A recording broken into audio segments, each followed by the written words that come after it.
I'd like to get things started here with our PJ Test Prep Writing the College App Essay Seminar for you guys here in the room in Hermosa Beach with us, as well as for our folks joining us here via Periscope. Welcome to all of you.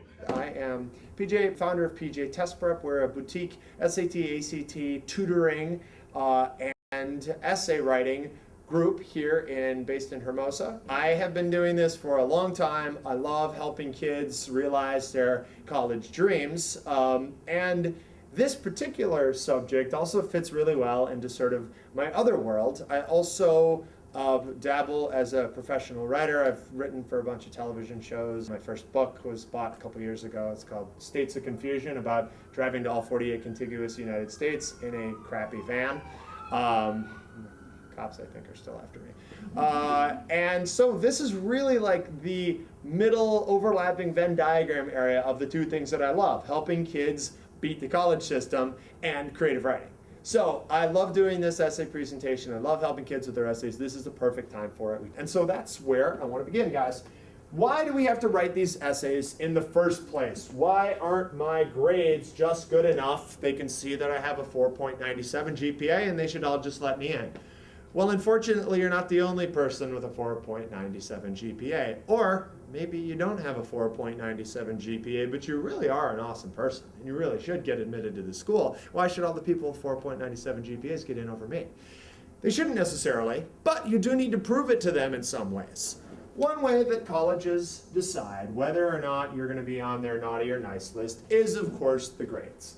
This is sort of an oversimplified model of the four things that colleges are looking for. The first and most obvious one, of course, is GPA. And that is obviously kind of a big deal. If you have a 1.8, it's going to be much more difficult to get into Yale than if you had a 4.97. You also probably have heard of these little things called the SAT and the ACT. So have I. We do a lot of business in this. This is another way for kids to prove that their 4.97 GPA is really deserved and wasn't just bribed out of a bunch of teachers with suitcases full of unmarked bills.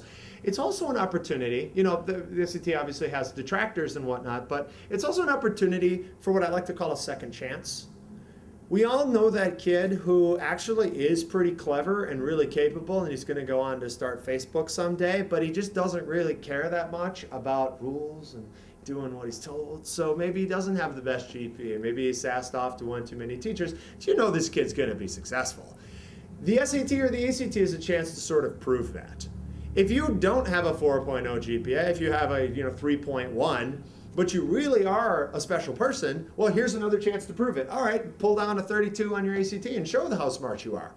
Well, you didn't do that either. Okay, well then write an amazing essay that's brilliantly written and really gives a unique take on you. You can't do that either. Are you sure you're special then? Harsh, I know, but you have to think of it from their perspective. You are a special and unique snowflake, but they don't know that. They have to have some way of proving it, and these are numerical ways of measuring that. But in this digital age, there are even more personal ways to get to know that. We live in an age now where a kid can easily submit 20, 30 applications with the click of a button via the Common App. Even 20 years ago, this wasn't so. I only applied to college 15 years ago, and I submitted some of mine by writing on things and mailing them out in the mail like a person from the Middle Ages. This is a new age we live in, yet colleges don't let in more people. And so what they want more than ever is people who are actually going to be like a really good fit, partly because they want them to be successful and happy at the school, but also because they want you to actually go to the school if they admit you. It makes a college look really good in its rankings if a high percentage of the kids who get accepted there actually go. So one of the things that they're looking for is, does this person sound like the kind of person who's actually gonna go here if we let them in? Clearly you can't always tell, and anybody can kind of lie, oh, I really want to go to Duke because it's awesome and stuff. But if you can convey to them a sense in which, I really would be a good fit for this school, that's going to help make you stand out among other applicants. The two ways that they sort of see who you are is your activities. You guys, I'm sure, know about this as well. Activities, they want to make sure you're not just going to be a butt in a chair. You're going to actually be somebody who goes out on campus and does things and goes out into the real world and conquers. So they do want to see that you have some activities, particularly things that you're very passionate about. These days also, a lot of people water down their their brag sheets a lot and just get involved in a bazillion different activities, none of which they really care about. They would much rather have you be involved in 2 or 3 activities that you really, really care about than 15 that you only spend 15 minutes on a month or something like that. So it's often better sometimes to lose one activity in favor of spending twice as much time on one that you're really into. Become the captain of the robotics team and drop tennis instead of just sort of half-assing both. Sorry for that foul language. The last but not least aspect is what we're here to talk about today. Who you are. Like I said, they want to know that you are somebody who fits into their school, not just in a numerical way, but also you're the kind of person who's going to thrive on this campus. They can get to know you a little bit from your teacher recommendations, although, I mean, I'm sure you know your teachers write hundreds of these, and they're all kind of the same in a way. Hopefully they have something special to say about you, but that only goes so far. Some schools do interviews, but the interview system is actually not quite as trustworthy as you might think. I've heard several sort of counselors say it's not really all that useful. They don't know how good the person is who interviewed you and so forth. So, well, I would certainly suggest doing it if it's an opportunity. This essay is the best way to show who you are. This is your one opportunity to speak from your heart and say, yeah, I know I'm on the bubble. I know my grades and GPA aren't quite what you usually admit here, but I really am going to be somebody who does well here. And that's what we're here to talk about today. So that's why you have to do it. Those of you who are seniors probably know the logistical stuff pretty well already. These applications are due when your college apps are due, which can be as early as very soon if you're doing early action or early decision on any places. The UCs will open up they actually allow people to look at their online application very, very soon. Their submission period typically takes place during the month of November, but it's still good to get a start on these things earlier than that. Most schools in the country these days that aren't UCs will accept the common application. You guys have heard of this. It's a great way of allowing you to not have to write 15 different essays and only write hopefully one good one. It has a 650 word limit, which is really not all that long. So part of this is once you get a solid idea and a solid piece of writing to make sure it's really as tight as possible. The UCs have you write 2 essays. One is about the world that you come from and how it relates to your dreams and aspirations. The other is about some experience or quality that you have, really anything about you that you've ever done or ever thought about, and how that relates to what makes you proud and the person you are. So basically, write whatever you want, basically, is that prompt. The first one probably should have some reference to where you come from, where you came from, but the world you come from really can be anything. It can be your family, it can be your community, it can be your school, it can be this one trip that you went on. The world I come from is one of this one trip to Jamaica that I had. Like, it's a little forced, but frankly, I've seen worse. A lot of admissions readers even admit they don't really care that much about what the prompt is. But just in case you get somebody who's a stickler, you probably should throw something in about your dreams and aspirations, what kind of things you might want to do. Even if you don't know, even if it's just I'd like to do something creative, or I'd like to do something with science. So you have to submit 2 of those essays, and they have to be in total less than 1,000.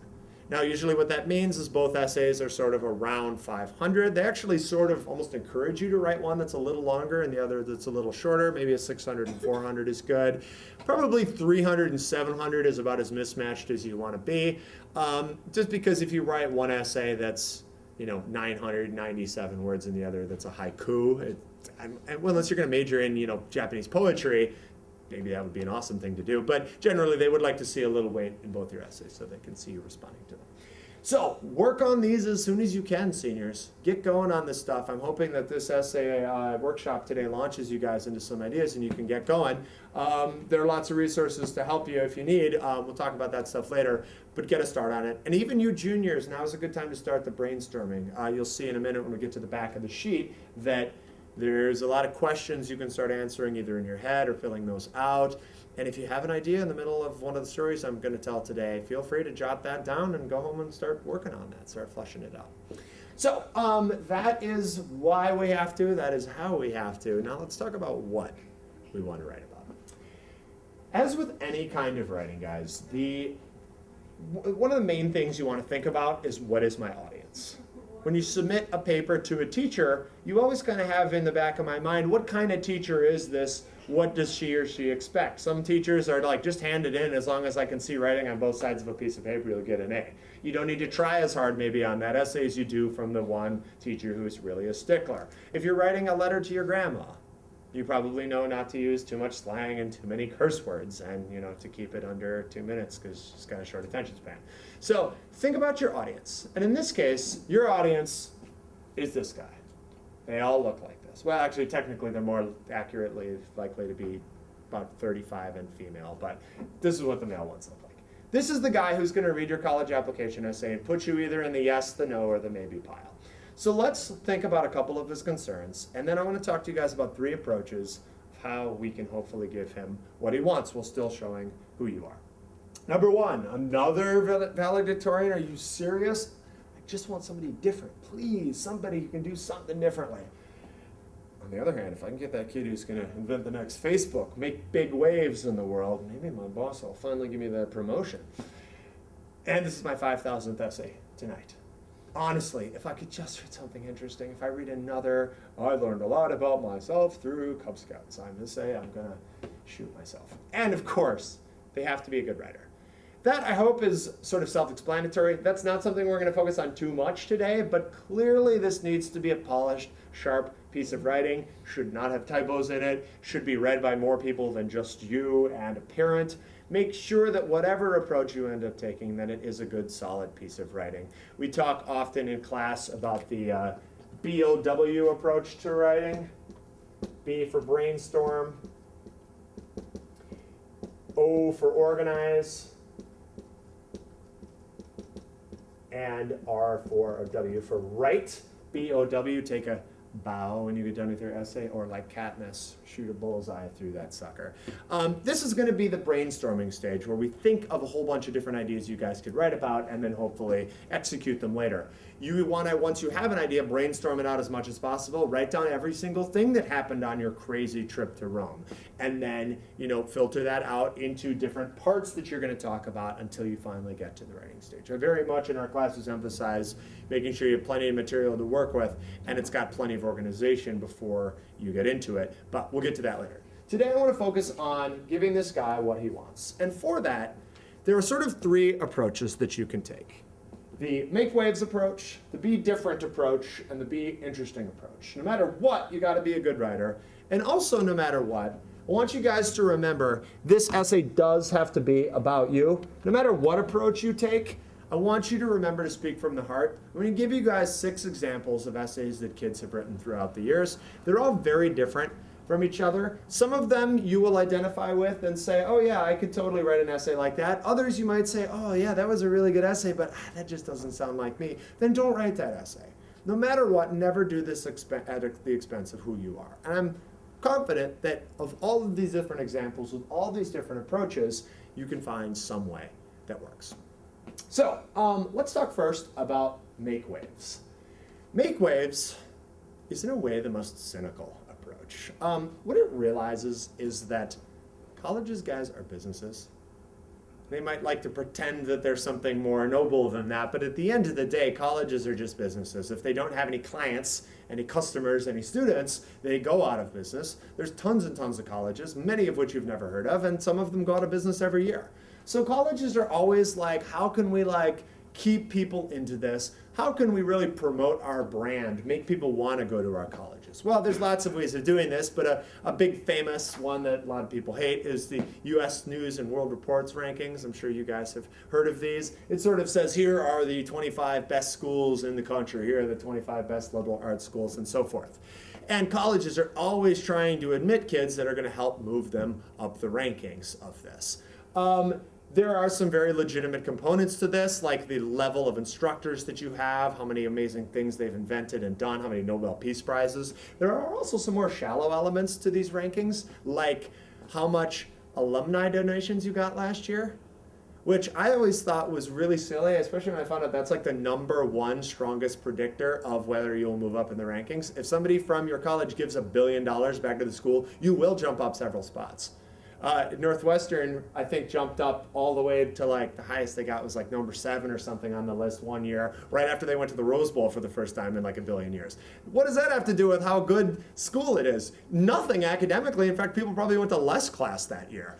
But everybody suddenly knew Northwestern, so their application numbers jumped way up because they're like, who is this random school? I didn't even know they had a football team. They're playing in the Rose Bowl, what?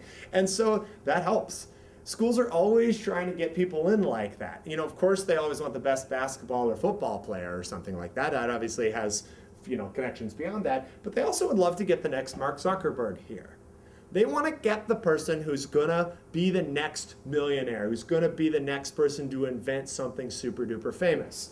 Any kid can get good grades, graduate, and get a job. They want bigger fish. They want somebody who's going to go out and make huge waves and crush the world. Their jobs, in fact, depend on it. If they're like, you're the one who led in Mark Zuckerberg, you're getting a raise. Because now that he just donated all his money back to school, even though he technically never graduated.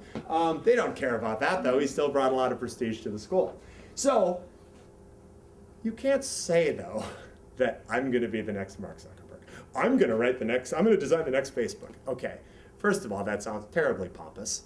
Second of all, you're probably not. And third of all, Facebook's not even cool anymore. So focus on something else. You can never talk about what you're going to do. They're not going to believe you. But you can talk about what you've already done that sort of suggests what things you're going to do.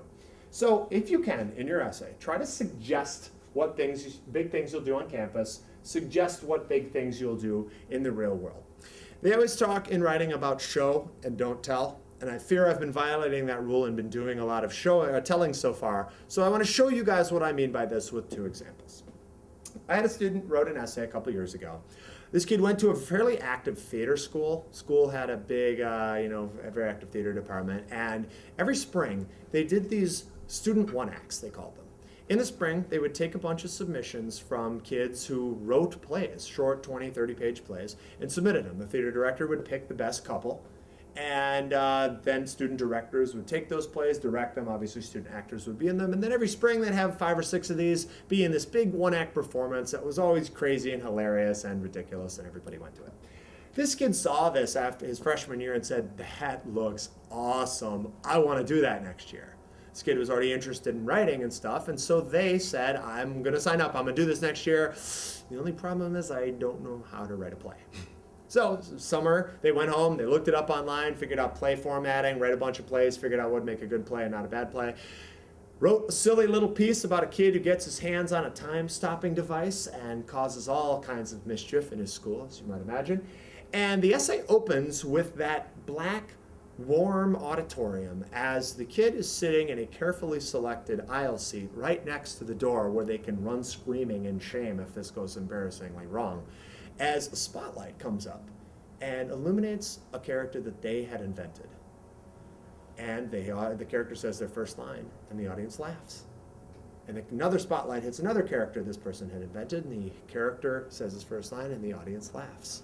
And suddenly, in that warm auditorium, this person is filled with this even warmer feeling of, oh my gosh, I know what I want to do now. This person didn't have to say, I'm going to be a Tony-winning playwright, you better admit me to your school, or I'm giving my award speech to a different school. But you kind of got that idea. How? Subtle things. To talk about the experience, they taught themselves playwriting over the course of a summer. Who does that? Like, that's something that they just did. They talked about their actions, though, rather than, I'm so awesome that I did this. So show what you've done, because it will show what you will do. Another example, a little less artistic one. I had another student who was very into a mock trial they had at his school. Not every school has this. And you might know it as like Model UN. You guys know what mock trial is? You basically like get up and argue about what the best way to like cure AIDS in Africa is or something like that.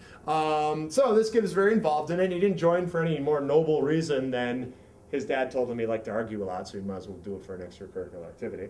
So anyway, this kid joins mock trial and, finds some success, enjoys it enough, places well in a couple tournaments. And end of junior year rolls around, and his coach takes him aside and says, John, you've been with us for 3 years now.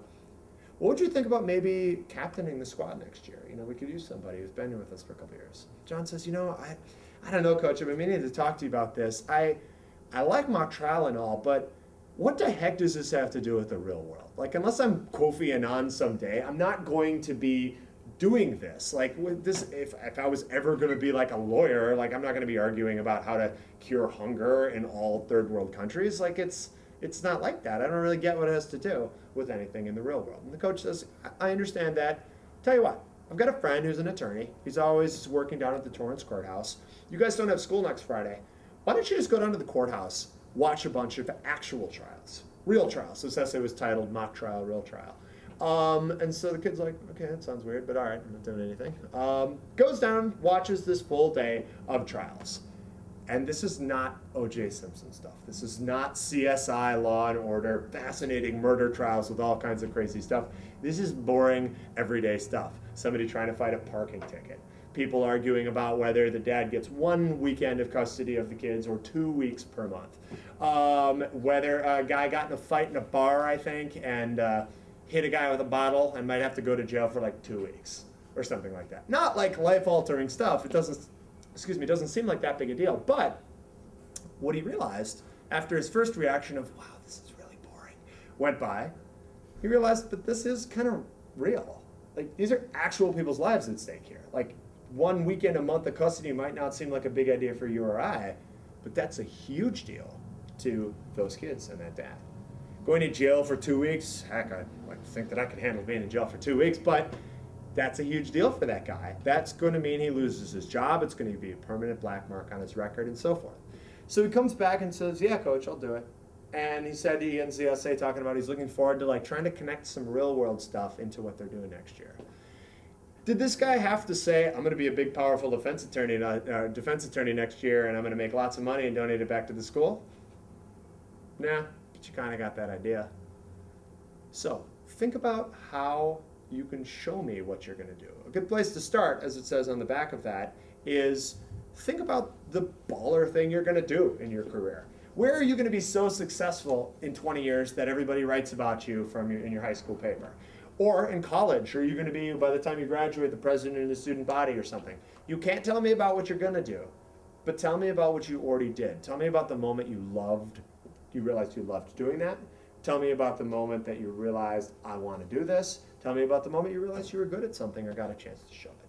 And that's how you can show them that you too will make waves, and they better let you in, otherwise your money's going somewhere else. The second approach is called be different. Colleges don't just want butts and chairs. They want all types of students. They want diversity. And this does not just mean ethnic diversity or gender diversity. That stuff is passé. Hopefully the world's gotten to a place where we can start moving past that. But they do still want a lot of different types of students. And that's who you are on the inside. They want a lot of different perspectives, a lot of people who've come from different types of backgrounds. And no matter what you look like, no matter where your family is from, remember that there are about 1 billion other people who look just like you and have the same numbers. So you're never going to be able to say, you should take me because I'm from Guatemala and I know you need more Guatemala students because I was looking at your stats the other day. They already know that because you checked that box on your thing. If the school's as shallow as that, then you're already in, or you're already not in if you're not from Guatemala. What they want to know, though, is let's say I have a list. Let's say they do want some kids from, Croatia or wherever, and 100 of them apply, and you're one of them. But they're only going to take 10. How has your experience being from Croatia given you a unique perspective? So this is all about showing what makes you different than all the other high-scoring, hard-working, good grade-getting students out there. Having an interesting background or an interesting family or an interesting childhood or an interesting experience or a trip that you're involved in, that is a great place to start. I'm not saying just because you're in the color guard, which is kind of a strange thing to be in, that you shouldn't write about that just because somebody else could be in color guard. That definitely could be an essay, but never think that just saying, oh, I'm this color or I speak this language, don't think that's going to be enough. You have to share also how that makes you different, how that's shaped you and given you a unique perspective. So once again, in the spirit of showing, not telling, I had a student whose essay was entitled 50% Russia, 50% Redondo. This kid was born in Moscow, and when he was 9 years old, his parents said, hey kid, pack your bags, we're moving to Redondo Beach. He'd never left Moscow, and apparently at the time he said he'd never been back. So when he was 9, he moved, and he was 18 now writing this essay. So thus the 50% Russia, 50% Redondo. The first sentence of his essay, I think, said something, sounded like a Miley Cyrus song. As I stepped off the plane at LAX, saw my first ever palm tree, I realized, wow, I'm not in Moscow anymore. Now right away, that's already different. That's a really, really good start. And he said, I'm good now. I can just write that. Now, of course, they're going to want more Russian kids. I'm like, but do you think you're the only Russian kid that's ever applied to this school? What if there's 100 of you and they're only taking 5? Let's see if we can raise this essay up another notch. So start with your crazy activity. Do you have a really weird extracurricular activity or an experience or trip you've been on? But let's build deeper. I said, let's get in deeper here and talk about what it is that made you so unique being from this background. And so we got into it a little bit more, and he found that, like many people who move from a new place, all he wanted to do when he first got here was fit in. He wanted to not be the Russian kid. He wanted to be the American kid. He wanted to not talk with an accent. Heck, at first he wanted to just speak English fluently. And he wanted to be like everybody else. And a few years passed, and he succeeded, and he started having more friends, and everything was going well, until one day he had a conversation with his grandma back in Russia. And she was speaking Russian, and she was speaking it fast, as grandmas are wont to do. And he realized, I can't understand some of what she's saying. I'm losing my Russian. I'm like no longer fluent in it. And he said, that's messed up. I don't want to lose my Russian, because that's part of who I am. So he talked about how part of moving to a new place is letting that new place have a home in you, but also bringing a little bit of where you were before with you and letting that stay a part of you. He started then a Russian club at the high school, and was kind of interested in doing international relations and stuff like that. That's much better than just like, I'm from Russia, so let me in. Find your activity, find what makes you different, but then show how it makes you different, even from all the other people who have that same experience. Another example, this one was the twin who untwinned. 702, in case anyone's interested. I had a student who was an identical twin, and she was like, this is easy. I'll just write about being a twin. That's like less than 3% of the population. That's so easy. I'll just do that, and I'll be in. Well, this girl had high aspirations. She wanted to go to a UC Santa Barbara, which, as I'm sure I don't have to tell you guys, is a very tough school to get into. And I don't even know how we found this statistic online. It's weird, lucky Googling apparently. But we found somewhere that the previous year, of all of the thousands and thousands of people who'd applied to UCSB, I think there was like 80-some twins, or 80-some sets of twins who had applied, and they let in 13. And I was like, and every single one of them wrote about being a twin. Like, if you're a twin, you just automatically write about that. So I said, we got to go deeper. How are you going to beat out all of these other kids? Sure, you have probably higher grades than some of them, but you're going to be in a dead tie with like 50 of them. How do we get deeper? How do we find the perspective in that? So this girl wrote about kind of a unique twin experience she had. Her and her sister were absolutely identical twins. They went to this little teeny tiny, they lived up in PV, I think it was. They went to this little teeny tiny elementary school where their mother obnoxiously dressed them the same, and they had all the same friends, and they had all the same classes. They basically were just 2 carbon copies of the same person. Until they hit puberty. Now, what happens with twins sometimes, I didn't realize this until I talked to this girl. Sometimes twins hit puberty and they diverge a little bit. One of the girls got a little taller, became a little more athletically inclined. The other one's hair got darker. Even her eyes changed color, which sounds like a very X-Men thing to happen, but apparently that happens with twins sometimes. And they also kind of diverged interest-wise. The one became more academic, the other became a little more athletic. When they started freshman year of high school, they had all different classes. And now they were dressed differently, and now they looked maybe like sisters, but not like twins anymore. And so she wrote about, everybody always wonders what it would be like to be a twin. I have always wondered what it would be like not to be one. And on the first day of freshman year, I found out. So she wrote her essay about individuality and about how nobody understands individuality better than she does, because for 15 years, she wasn't one. So it was an insightful way of taking on, okay, here's what's unique about me on the surface, but here's how that's actually like changed my perspective on things. What lessons have I learned from that? That's how you can show them that you're different. Start with what makes you different on the surface, but show them what makes you different underneath. Approach 3, be interesting. They have to read so many of these guys. I'll tell you, I mean, I have a couple colleagues who are readers for UCs and for Northwestern and for other places, and no matter how hard they try to get ahead, there's always like some Friday night where they have 100 more of them to read. If they read your essay at 3 in the morning on a Saturday night after they've just read 100 other ones, it better be kind of interesting or you're going to be in trouble. It's going to just go immediately into the maybe or the no pile.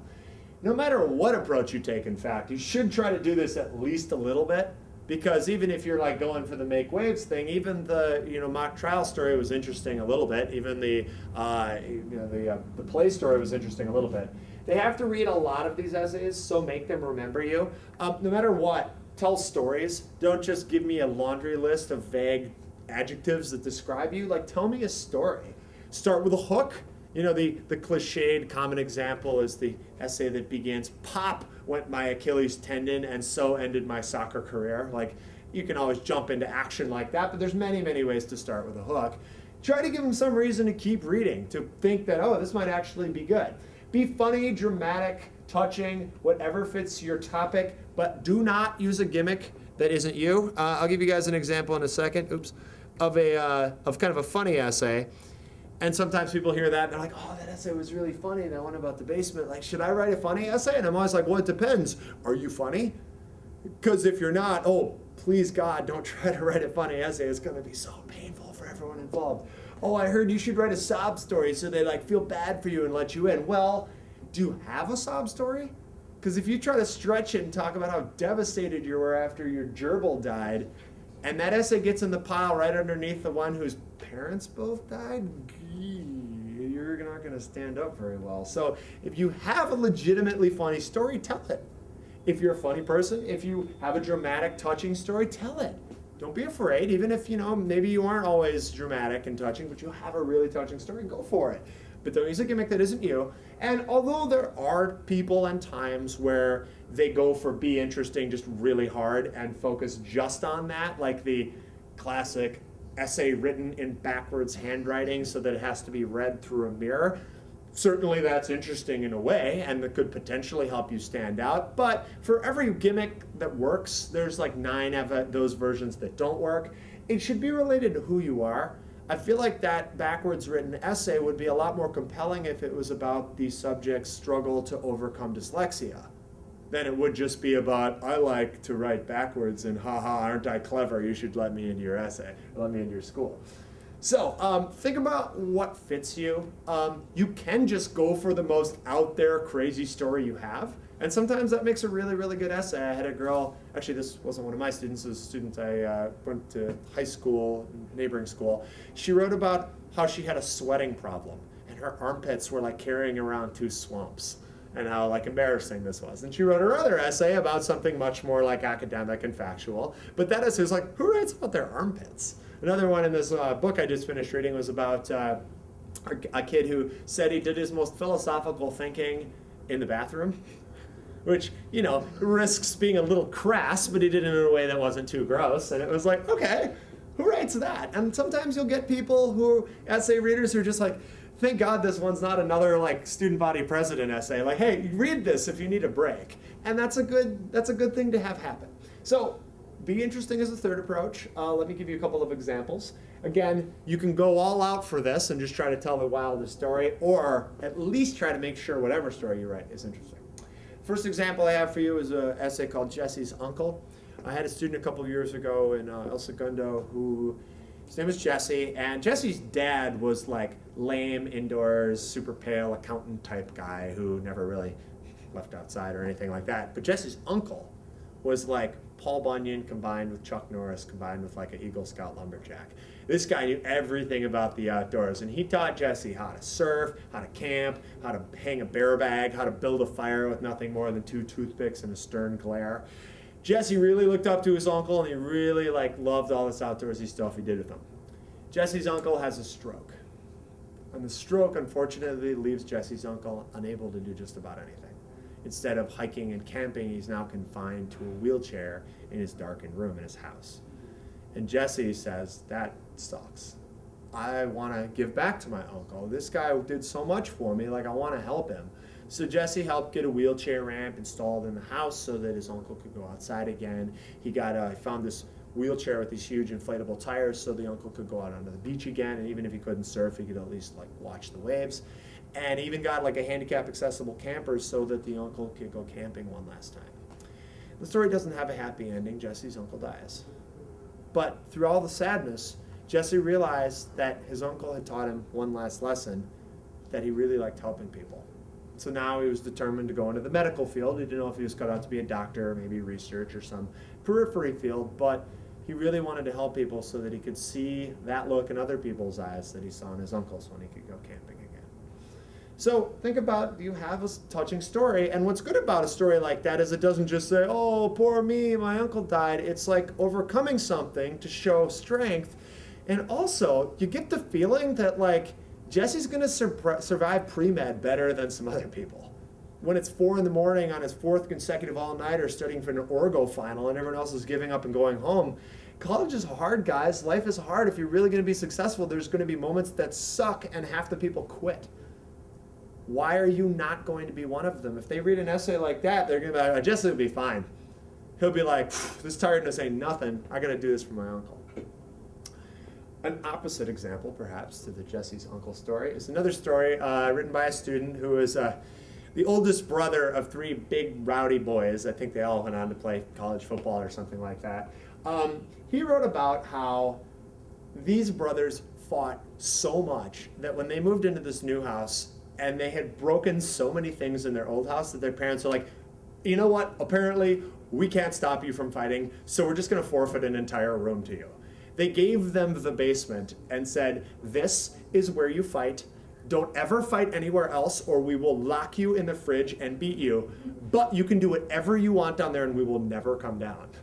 So this room quickly turned into like a blood-stained gladiator arena where the oldest brother, the one writing the essay, was basically like the game maker from the Hunger Games, but he was also like old-fashioned, like Maximilian gladiator style, where his job was to design these brutal games that were basically just thinly veiled excuses for him to beat the snot out of his 2 younger siblings. But they had this game where they'd block up all the windows so it's pitch black in there, and they just run through the dark swinging hockey sticks.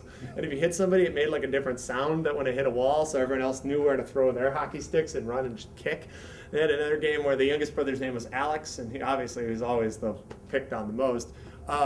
There was only one rule to this game: hit Alex with pillows until he falls down. And the name of the game was hit Alex with pillows until he falls down. And so this essay is the most colorful essay. And you're reading this and you're like, why the heck should I let this kid into my college? But I kind of want to hang out with him. Like, it's just such a ridiculous, funny essay. And you know, if they just read 57 leadership essays, that they're like, oh, thank goodness, like something different for the love. Like, this is just a wild, weird romp of an essay, and it's memorable. It's the kind of essay that they'd be like, I don't know why I like this essay, but take a look at this kid. He always ends up in the maybe or the yes pile somehow. They can't, in their good conscience, we can't put that kid in the no pile. He gave us a nice break in the middle of our long night. So that's another way to go. This kid, had a funny, creative style, and he went with it. Jesse had a touching story to tell, and he went with it. You might have one of those too. Don't try to force it, but find what's interesting. Everybody has an interesting story to tell. So guys, those are the 3 approaches that you want to try to take with your application essay if you can. Rarely is an essay all those things. Only every once in a while do I see something that's all 3. And that doesn't necessarily make it like a super amazing essay. Obviously, that's not something that's bad. But if your essay just hits one of these really, really well, or 2 of them, one of them kind of, and the other one more, that's something to be proud of. That's something that is going to hopefully help set you apart, because that is what should be all about, showing who you are in a way that sets you apart. If your essay is not particularly interesting, it doesn't make you look particularly impressive, and it doesn't make you look different from the other applications, is it really a good essay? It's not doing any of those things? So think about that. And if you already have an idea, some of you seniors probably have already started, I challenge you to look back at the ideas you already started and say, is my essay these things, or do I just like it because I already started writing it? If it's not, you might as well not apply to that school, because that essay isn't going to help you. So think it through. Maybe you can just tweak it slightly. And what I also want you guys to leave with is this essay brainstorming sheet. I hope while I was talking, you guys already had some ideas like, oh, that basement thing reminds me of this room in my house that me and my brothers turned into this. Or, oh yeah, the Jesse's Uncle story, I had a story like that. Or yeah, I was in an activity like that. I hope you guys already have a few. But I want you guys to keep working on this. This list is full of questions that if you honestly answer these to yourself, either in written form or just simply by writing them out, you will have a couple of good application essay ideas. I suggest trying to come up with 4 to 6 essay ideas that you actually like, which probably means coming up with 10 or 12 that you don't necessarily like. Then when you get 4, run them by your best friend, run them by your parents, see which ones get the best votes. It might not always be the one that you'd expect. If you really can't decide, send them to me. I'm happy to look at them for you and say, I think this one could be really good. This one you need to add this, and don't write this one, it's a waste of time. I can be perfectly frank in telling you guys that. I have no problem. I hate letting a bad idea continue on beyond the brainstorming stage because it probably means somebody, possibly me, is gonna have to spend a lot of time fixing it later, and I don't wanna do that. I'd rather have this not take you very long. So think about what is the most notable thing you're going to do in college, in your career. What are you really good at? How'd you get that way? When did you get a chance to show it, or when did you realize it? Do you have any crazy, interesting stories? What's something really random about you? I had a kid whose really good essay started from, I really like yo-yoing. And that led to a yo-yo business that he started, which also kind of became a Make Waves essay in the process. What are you really bad at? I had a big jock football player write about how he was absolutely horrible at ballroom dancing, which was an entertaining essay you kind of didn't expect. Play off the stereotypes. Try to think, I mean, nobody is a stereotype. Stereotypes are false for a reason, but what stereotype are you closest to? What essay are they gonna think you're gonna write from what's also on your application? What's the opposite of that essay? Can you write that one? Because that'll surprise them, and that's always interesting. Another note on that before I forget, people think incorrectly that they need to write about whatever that flagship achievement on the resume is. Let's say you are the president of the student body, and I'm so sorry that I've been ragging on that essay the whole time. It can be a good essay, but you don't have to write that essay, because don't they already know that you're the president of the student body? Isn't it almost kind of more impressive if you're the president of the student body and they see that on your application and you don't even bother writing about it? You're like, yeah, but that's just something I do on the side, run a multi-billion-dollar company. I don't need to tell you about that. Let me tell you about this other thing about me. That is interesting. I had a girl who came in and was like, well, I'm trilingual. I can speak Portuguese, Spanish, and English fluently. I should totally write about that. And I kind of talked her out of it because I was like, but what are you going to say? Like, how's that more than like a couple sentences? Instead, she had another experience, which was volunteering at the Torrance Memorial Hospital, but she was able to slide it in there. She said, like, when I first worked there, every day was chaos. It was like a tornado of people washed in through the doors, and I, in triage, had to help deal with them. And this was people from everywhere. Some days it felt like all I was speaking was Portuguese and Spanish in helping all these different people. And then she goes, and you're like, wait a minute. Did you just say you're trilingual? And you didn't even make a big deal out of it? Like, that's kind of impressive. So you don't have to write about that thing. It's already on your essay. If you don't have an interesting story to tell about being student body president, don't write about it. It's already covered. Use it for what it's for, showing something else about you. It's the biggest challenge you've had to overcome. Did you overcome it? It's okay if you didn't, but you have to have learned something. There's a technique called showing weakness early in order to show strength late. Think of every sports movie you've ever watched. At the climax, the good team and the evil team play each other, and a lot of times the good team ends up winning. But what happens when those two teams play each other the first time about 23 minutes into the movie? Every time the good team loses, right? And then at the end of the movie, oftentimes the good team triumphs, but sometimes they don't, and that's kind of cool too. Rocky is an old but very famous movie where he doesn't win. But he comes a lot closer than he was supposed to because he worked really hard, and it's kind of touching in that way. You're like, yeah, that's real, because like he wouldn't win against this like super heavyweight champion, but he came a lot closer through spirit of will. So think about that. Show weakness early, but you have to at least show what you learned from it. Shannon R. at Redondo always likes to joke about the essays where they start out like, yeah, sophomore year was really tough. I was having some personal problems, and things were going bad at home, and you know, my grades kind of slipped and things kind of fell apart. And Yeah, that's kind of still where things are at. Why would I let you into my college? Like, why are you interesting? Because you're pathetic. Like, that's not what you're supposed to do. It's totally all right to show that you like didn't get it at first, but you have to like comment and build on that and learn from that. What's your biggest regret? If you ever found yourself thrown into a new situation, etc., etc., etc. Think about that. If you do this last one, you got to make sure it's not an essay about your grandma. It's an essay about you and what you learned from her, although you can start with somebody who was important in your life. And some schools, like the Common App, does have an option to do that, I think. So those are some things I want you guys to start with as you go forward. Where we go from here is the brainstorming always comes first. I want you guys to go home and even tonight, if you can, brainstorm out 10 essays. Hopefully you already thought of 8 of them just sitting there. Think of 10 different things you could write about. Come back tomorrow, figure out which 6 of them don't actually suck. Then narrow that down a little further, run it by your parents, start to flesh them out a little bit. You can have these ideas in no time. Once you think you got an idea, I'll organize it, write it. If you need help in any of these steps, we here at PJ Tesper are always here to help you guys. I do a lot of tutoring in this kind of year. Taylor, my colleague here, does as well. We're happy to help you guys. We love this stuff. You also could join. We have an essay class that's going to be starting up soon, which is a 5-week course where kids leave with 2 polished application essays and hopefully become a lot better writers in the process. But this is not a sales pitch thing. This is just to show you guys some other options. That information is all there on the last page at the bottom of your thing. But mostly, I want you guys to remember this, to remember these, and think about who you are and how you guys can show college is the best version of yourselves. Thank you guys so much. Please let us know if you have questions. Take care. Good luck.